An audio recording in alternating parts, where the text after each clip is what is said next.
Switch Hustle podcast, and I would like to welcome our guest, Mark O'Grady from Bernardine in London.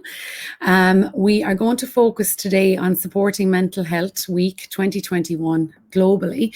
It's a really important piece that not just as professionals and business owners, but as individuals that we need to be cognizant of. And I think right now we're more aware of it than ever because of what's going on around us with the pandemic and other challenges as well. So the Switch Hustle is brought to you by Boffin Consultancy. My name is Mags Boland Murphy. I am the CEO at Boffin Consultancy, and I'd like to welcome anyone that is tuning in. The focus with the Switch Hustle is to create a bit of fun, to talk all things fun about business, about life, and to address the good stuff, the not so good stuff, and all the bits in between. So first and foremost, I want to just welcome Mark again. Mark and myself are old friends, and he's one of my besties. But other than that, he's also the ultimate professional. And I'm not just saying that, Mark, because you're sitting here looking at me. He is a really savvy guy who is very focused and committed to what he's doing, and he's always been like that. So Mark works with Bernardine, and I would like to invite Mark now to tell us a little bit about himself, the person, first of all, Mark O'Grady, and also about your role at Bernardine. Grant, hello Mags, and thank you for having me here today. I'm absolutely delighted and thrilled and honored to be your first guest. This is very exciting. And yes, it's Mental Health Awareness Week 2021. Certainly here in the UK, there's a lot of noise made around that right now. We were just having a quick chat beforehand, and I don't know how alive that brand awareness is back in Ireland. Mental Health Awareness Week might be handled in a different guise, maybe perhaps even a different time of year, but certainly the conversation around mental health needs to happen throughout the year. It's not just 1 week in the year. That's often something that I find myself saying to customers. It's more than a day in the year or a week in the year. It's all year, every year. A little bit about myself. I mean, where can I start? It's funny because we do go back so far. You know so much about me. But from an audience perspective, anyone who's tuning in and listening. So I worked in publishing for the best part of about 18 years. Always in the private sector, always working in fast-paced environments, predominantly corporate-led, and always client-facing. So working in fast-paced environments meant that you had to be on your A game pretty much all the time, and there wasn't much room for failure. And workplace stressors, as you know, can take their toll on individuals. And towards the back end of that 18-year stint, I was working for a software business based down in Brighton, linked to publishing in the publishing world. And workplace stressors were really starting to pile up for me. I was gaining more experience, and with that came more responsibility. And the workplace stressors got on top of me. Had I just been dealing with that and that alone, and there was support in that environment, I might have got through it. But I had a number of issues going on in my personal life as well, which included addiction, depression, and anxiety. And this was with family members back home in Ireland.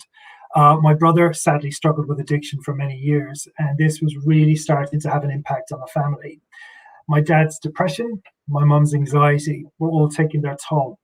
And I spent about 12 months flying back in home to Ireland to try to fix my family, and discovered the hard way I couldn't fix anyone because A, I'm not a medically trained professional, and B, I had no clue what I was dealing with.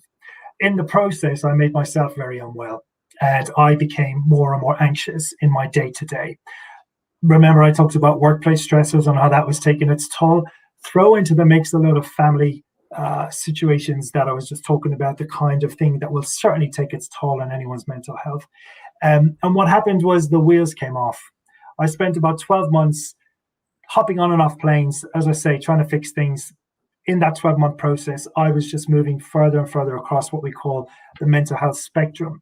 I went from a place of being relatively well in terms of my mental health to a place where now I was starting to experience lots of mental health issues, although at the time they were unrecognized and certainly undiagnosed, to the point where I eventually got to a place where the wheels did come off and I experienced my first panic attack whilst I was set on a beach in Barcelona with some friends. We'd gone away for the weekend, and this first panic attack hit me like a wave out of the blue.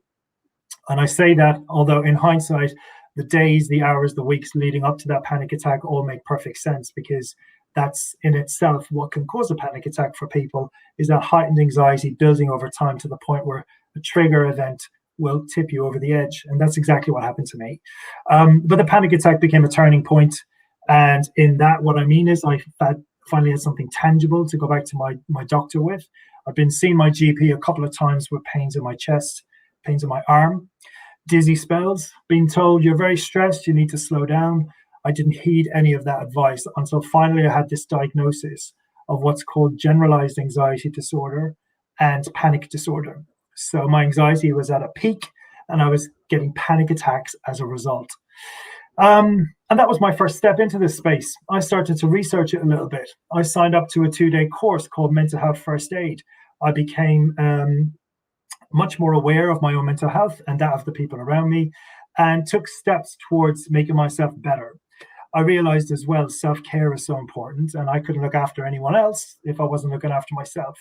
And then in time decided to step into this space full time. I thought it's something I'd really like to do, a place I'd like to work. So I retrained and qualified as an instructor back in 2017. Went out on my own for about 18 months. That was fun, a bit of a learning curve, but then decided I was really missing being part of an organization. I like working with people in teams. And luckily, an opportunity came up at Burndean, and that was about coming up to 2 years as well now. So as they say, the rest is history. Oh, Mark, that's sorry about that, a bit of a long intro.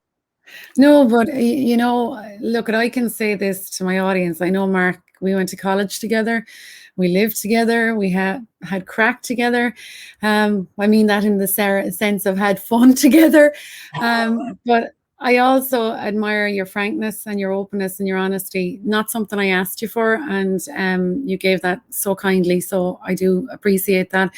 And I think that's something that is so important when you're working with people that are struggling, that, you can identify with their struggle in some respect, right? And I think it's fair to say that we've all had different levels of worry and anxiety and going on in our lives, and it's a challenge for everybody, no matter what, and I think it's very, very important that we look at people now as people. Like you understand that it's human to human now. It's not a numbers issue within work. You have to look at the person and the human behind the face, and I think that's so important. And something that really resonated with me there when you spoke, Mark, is when we're working with a lot of, particularly one-on-one business, where we're working with business owners, one of the things that I always bring into it is the person, because it doesn't matter what you do in your life, whether you're a parent, whether you're self-employed, whether you're employed, whatever, it doesn't really matter. But what matters is if you're not right yourself, and if you don't feel well, then you're not going to be of any benefit to those around you and those you love and care for. And I think that's crucial. So thanks for your honesty. Now I'm going to ask you a little ditty of a question. Give us one fun fact about you, something we don't know, or a lot of people wouldn't know. A fun fact about me, which you do know, I used to be a singer in a band. Yes, you were. Not a very famous band, although not for the want of trying. I used to be a singer in a band, a corporate covers band. We used to do weddings. We never quite made it to funerals, but lots of pub gigs, lots of corporate events. And I did that for about 3 or 4 years. I was the lead male vocalist. We had a female lead vocalist. We had a whole group of backing singers, and we had about 16 people behind us in a big band. It was a brass band with drums and guitars and the whole shebang. And we did everything from, I don't know, Kate Bush through to, Robbie Williams and everything in between. And lots of floor fillers, great time. I did it for about 2 or 3 years, really enjoyed it. So yeah, there's a fun fact about me. Yeah, cool. And what made you, obviously the experience that you experienced personally had a lot to play with the transition you made from the corporate world, the pure corporate world, because let's face it, you still are providing a service to those businesses who are committed to a kinder, more productive workplace. So you are essentially still in that corporate world, but in a different way. what outside of your own experience, was there any other factors, Mark, that made you make that big transition? Because I know it was a big one for you to make.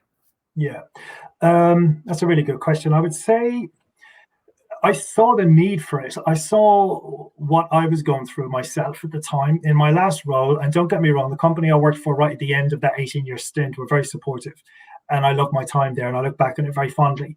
But we weren't even talking about mental health then the way we are today. The conversation around mental health has probably only really started taking off in maybe the last 6 or 7 years.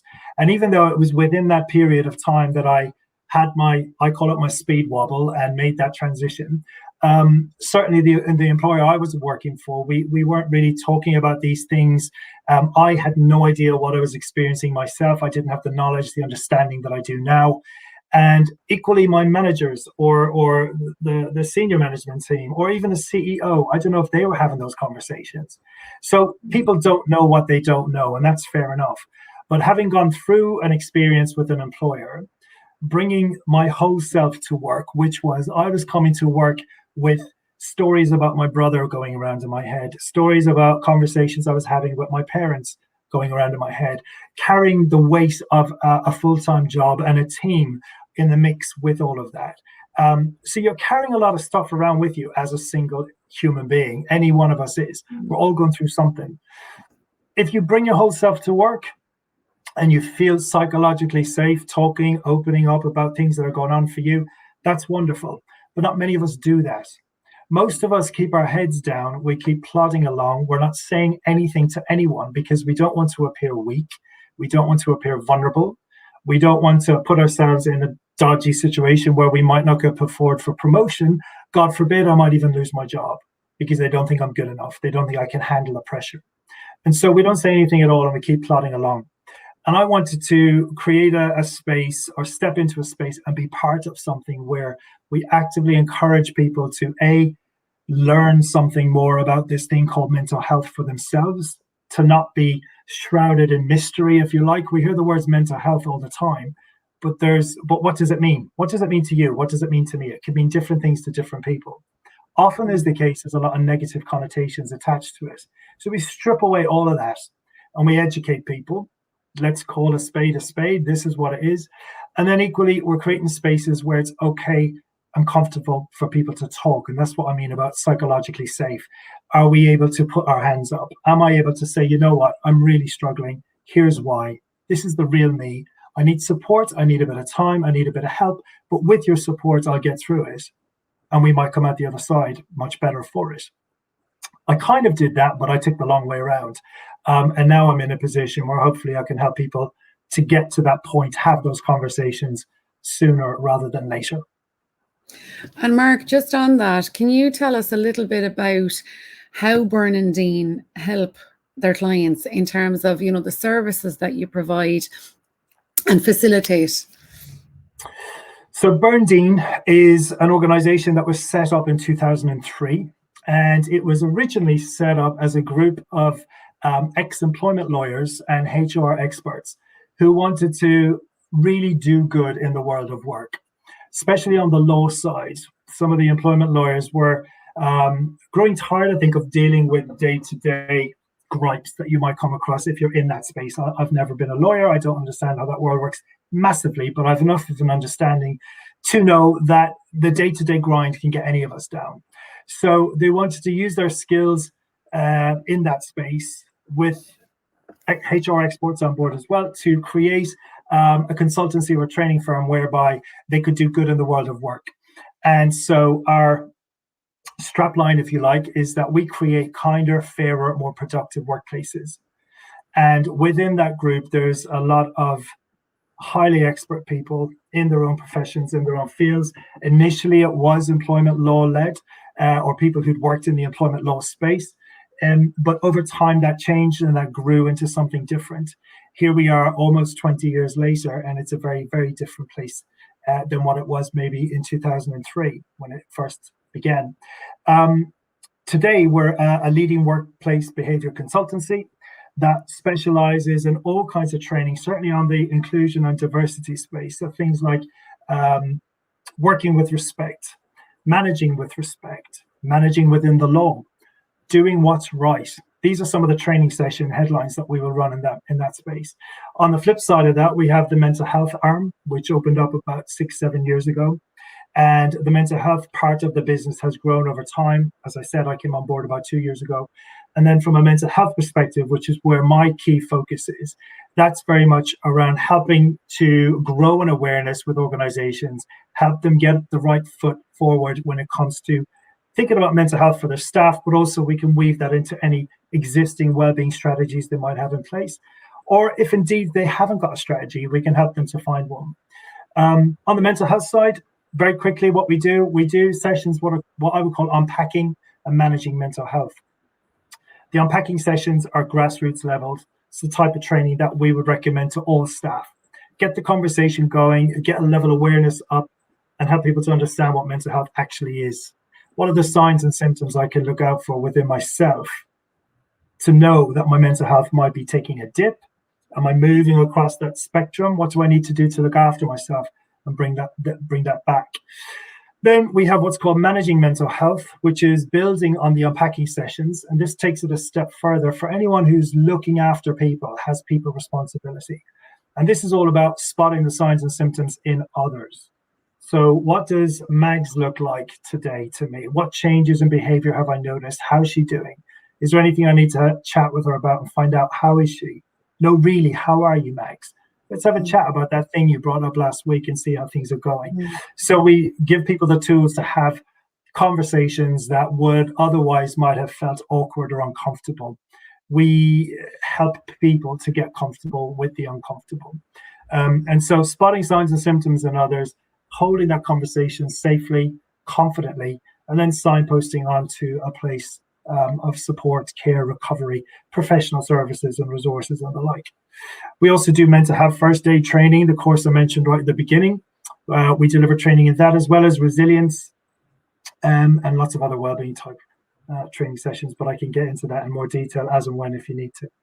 Yeah, thank you, Mark. And I've just shared Mark's email address. Excuse me. If anybody is interested in discussing it with him further, it's something that I personally think, and this is just my own opinion, that needs to be brought into every business.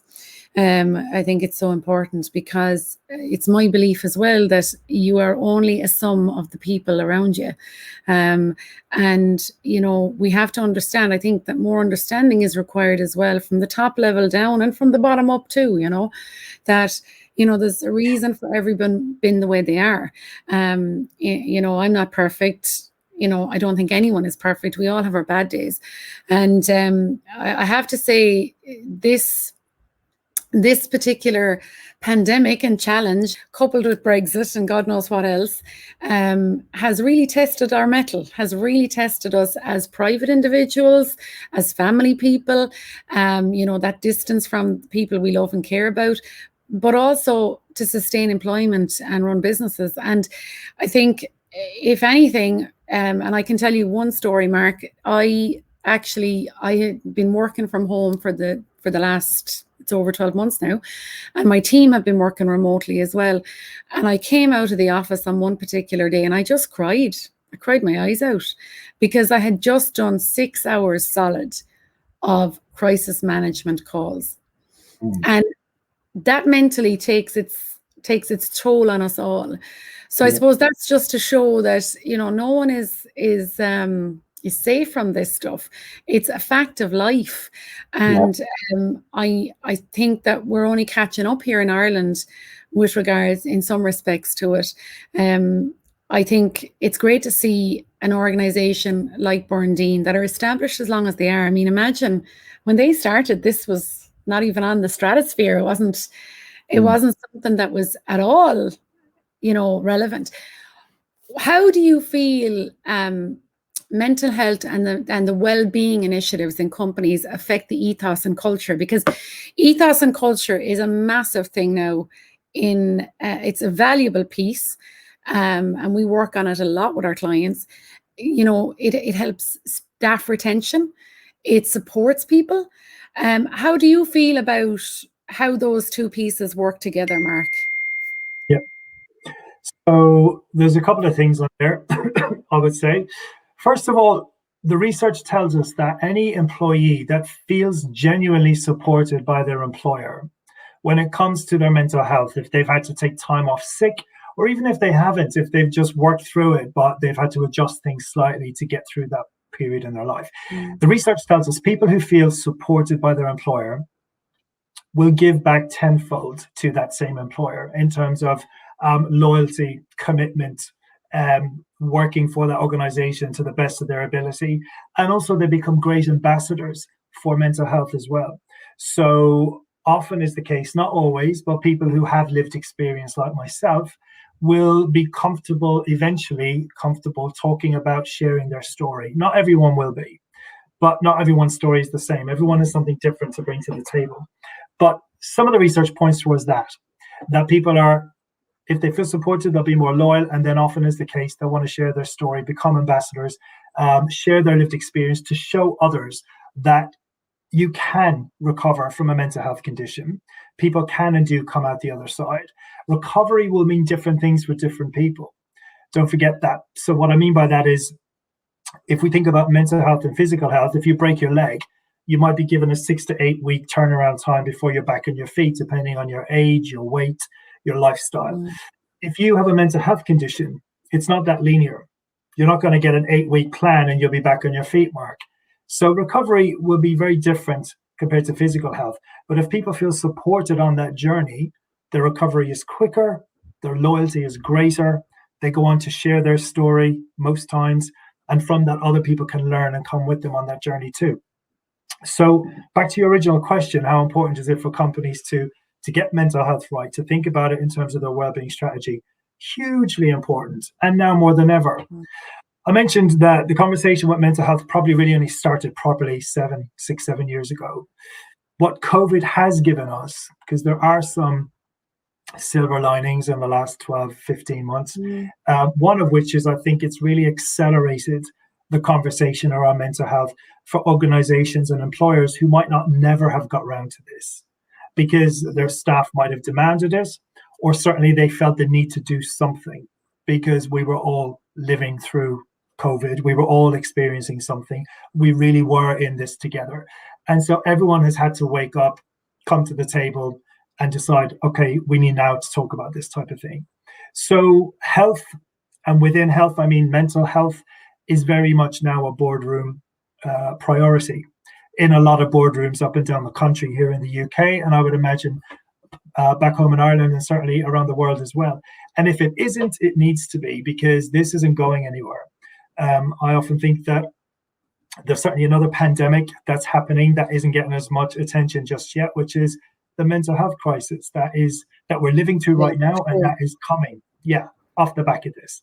Because once the dust settles on COVID, a lot more is going to come to the surface off the back of the year we've had. Yeah. And I feel, Mark, myself, that we have been positively persuaded and coerced into moving forward in a lot of respects. And I don't know if you heard about the remote working initiative here in Ireland, and the right to disconnect, which I feel is email, just using that as an example, is one huge stressor. I know I hate it. If I could magically wave a wand and make it disappear, I'd be delighted with myself.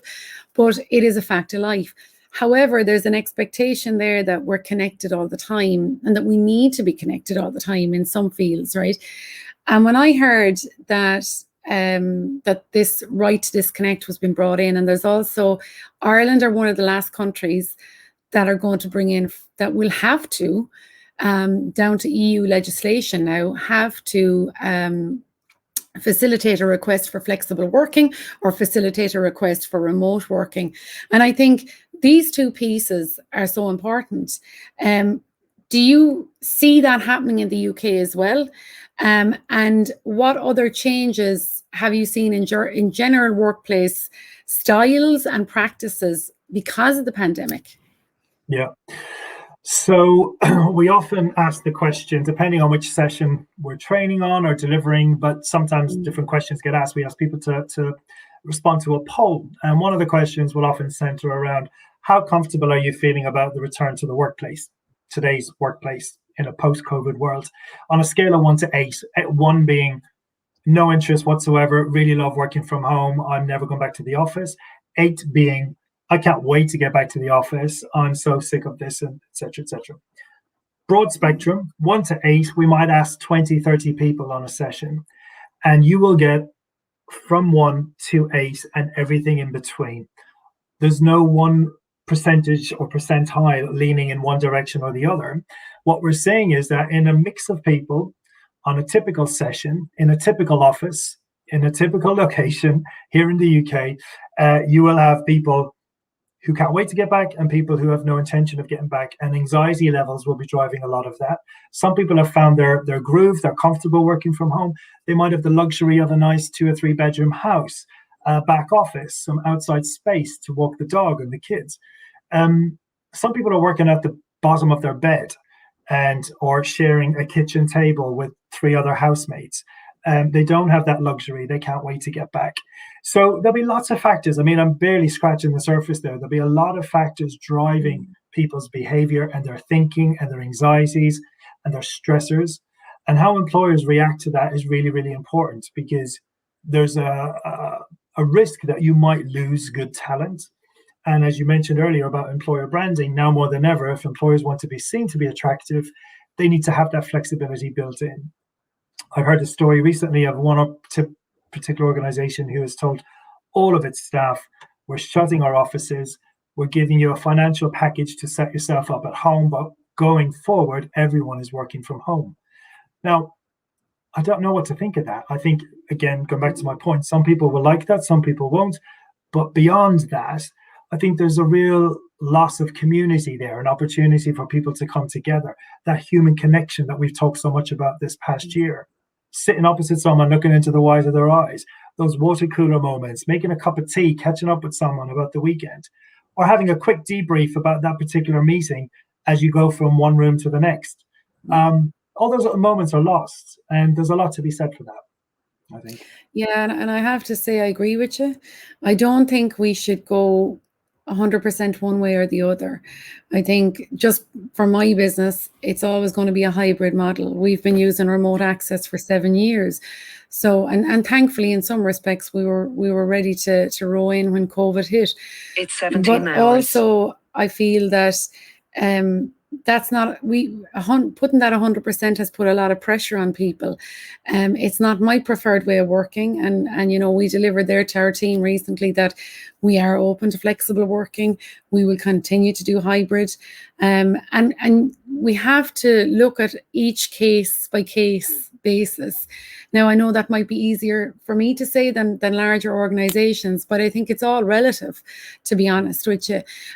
I sure as hell miss the face-to-face piece, and you know, looking at someone's face as you're speaking to them. And in some respects you need that, because you know, you're dealing with a human. We're very technologically advanced as humans, but we need to remember that we are humans too. And that's so important, because it's people dealing with people all the time, no matter what you do in this life. And yeah, I agree with you wholeheartedly on that, Mark. I think going one way or the other 100% is risky, and it's also damaging, because not everybody wants to be 100% away from the office, but likewise, not everyone wants to be 100%, you know, in the office either, if that makes sense.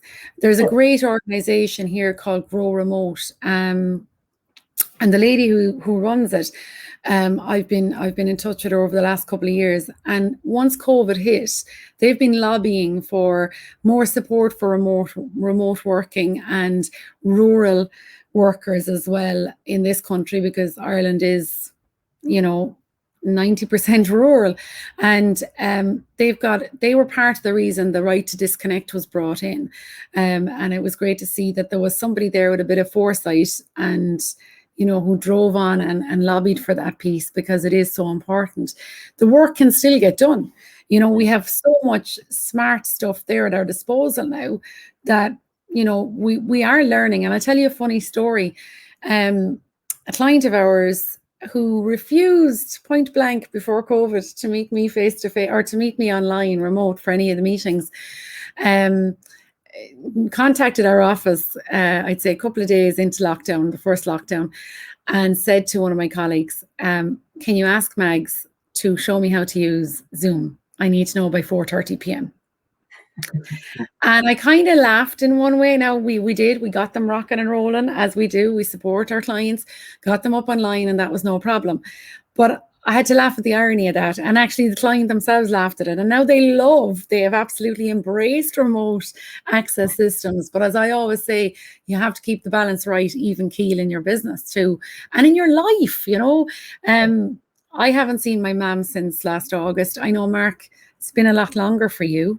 And the screen is great and all, but there's nothing like giving somebody a hug, someone you love and care about. The screen is great if your mammy knows how to use the screen. Yeah. Peggy hasn't quite got there yet. Mary Boland hasn't quite got there yet either. So it is a battle for them as well, Yeah. And personally, I've seen a lot of people struggle with a lot. They've lost people that they loved through lockdown, and it's affected them in a lot of ways. Mark, could you give us some of your mental health and work-life balance tips for anyone right now that they could maybe apply, act on immediately or tomorrow? Yeah, anything absolutely. At all? Yeah, so I've got 5 quick wins for you that anyone can turn to almost immediately. So there's something called the 5 ways to well-being. Now, you've heard of your 5 fruit and veg a day, and I know you love your fruit and veg, so you're probably getting more than 5 a day. But most of us might struggle to get 5 fruit and veg a day in, but we know that's what we're supposed to do.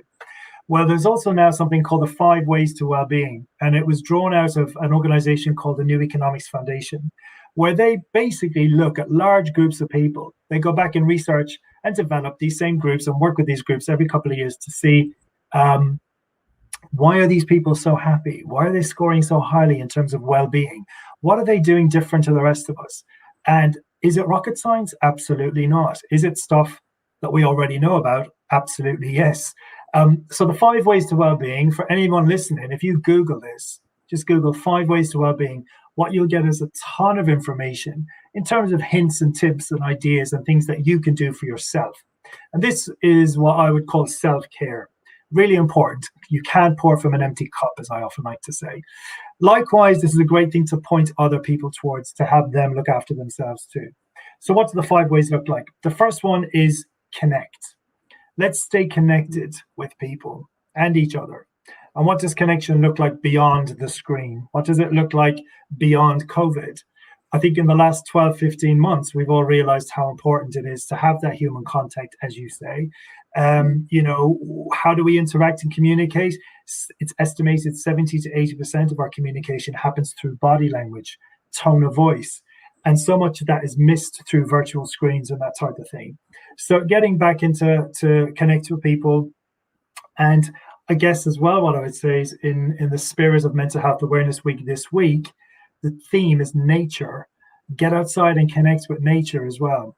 There's a lot of research behind how important it is for us not only to be outside in the fresh air, but if we spend time in open green spaces as human beings at a very primal level, that does wonders for us. I read a report yesterday about, does walking barefoot on the earth have healing properties? And there's research going into this saying that yes, it does. It can help heal many things.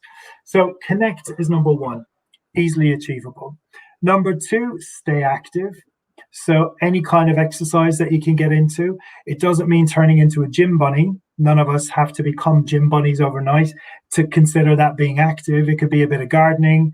It could be going for a nice walk after your dinner. It could be hopping off the bus a stop early and walking the next 10, 15 minutes. Anything that gets your heart rate moving. But there's a lot of research around activity and exercise as well. So much so that some people will use exercise as a way to maintain positive mental health. And it's something I discovered the long way around when I was going through my speed wobble in terms of my recovery with my own mental health.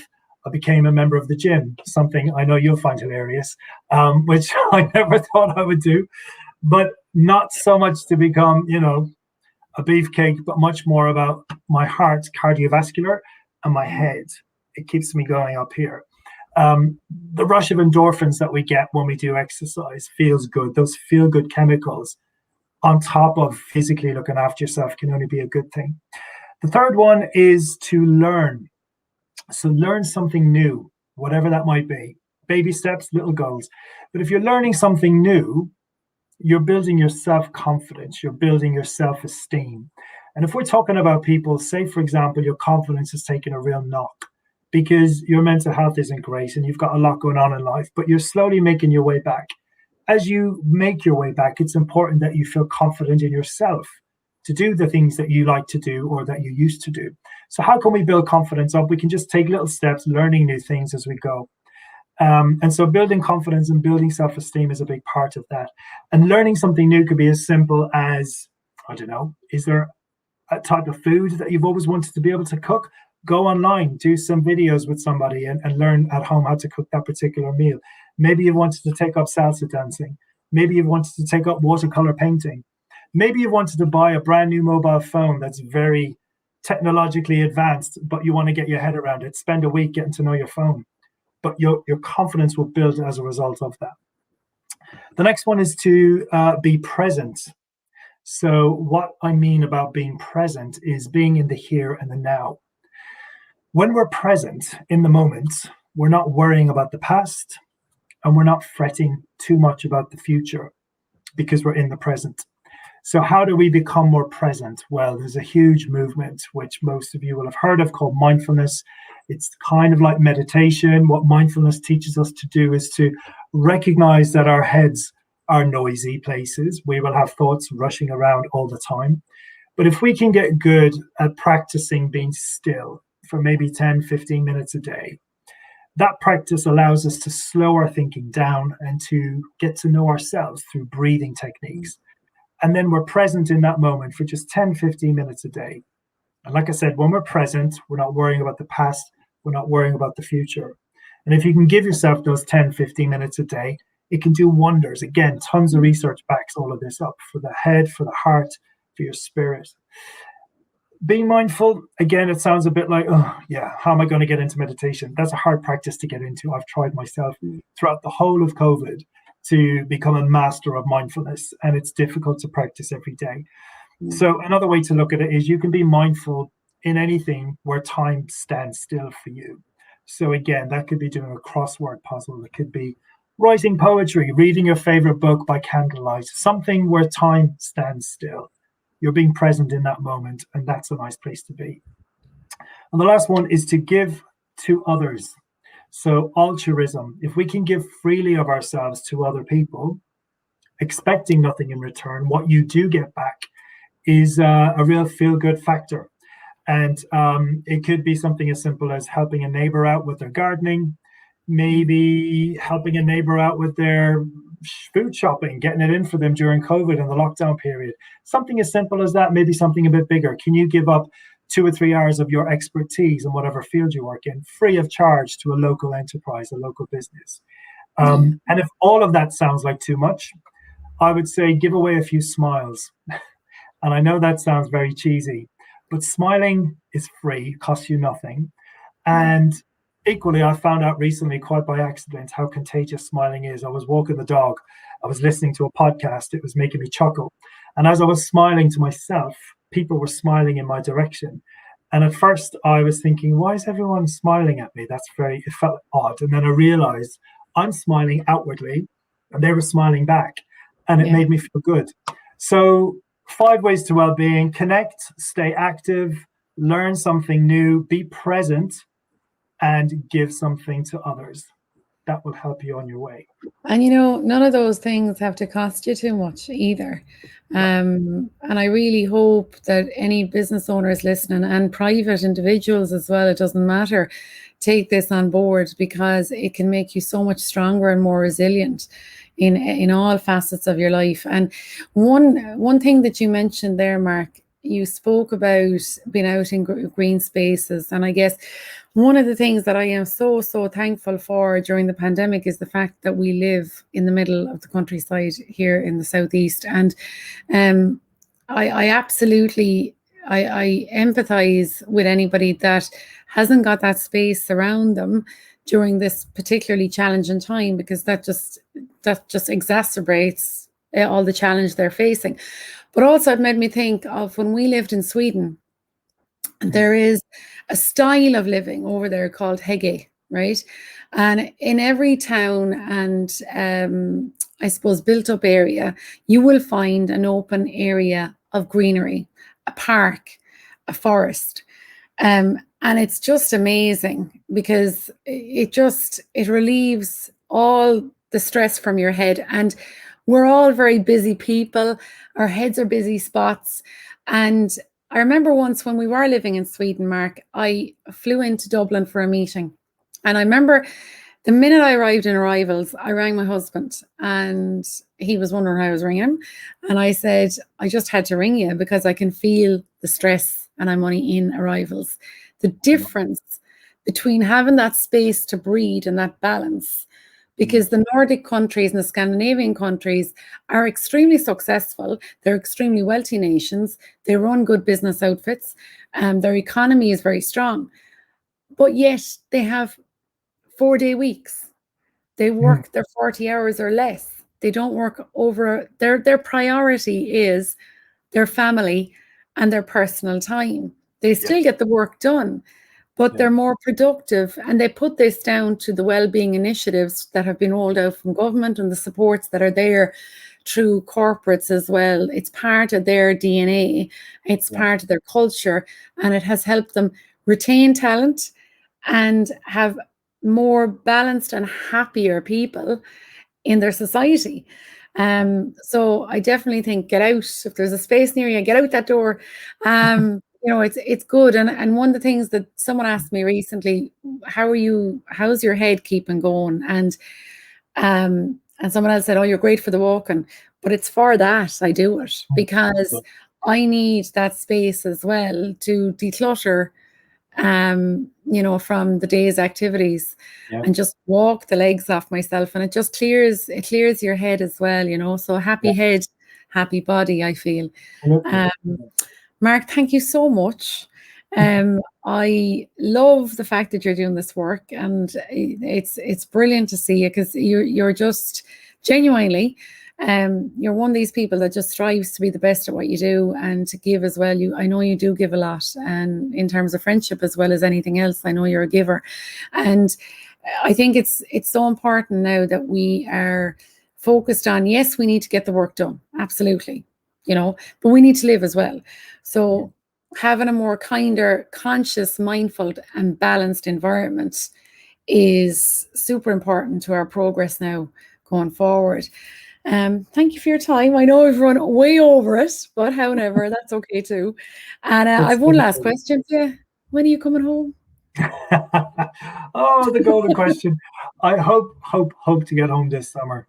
We tried to get home about 3 times in the past year, and it was either cancelled or, yourself. So the summer, there's a trip planned, and touch wood, all being well. I've had my first jab. Hopefully Ireland will relax its rules a little bit as well, and we'll get home. Cool. So that looks like July time, but I'll obviously keep you posted. Brilliant. I'm 70% bulletproof too, Mark. I've had my first shot, so hopefully we'll be 100% bulletproof by the time the summer comes.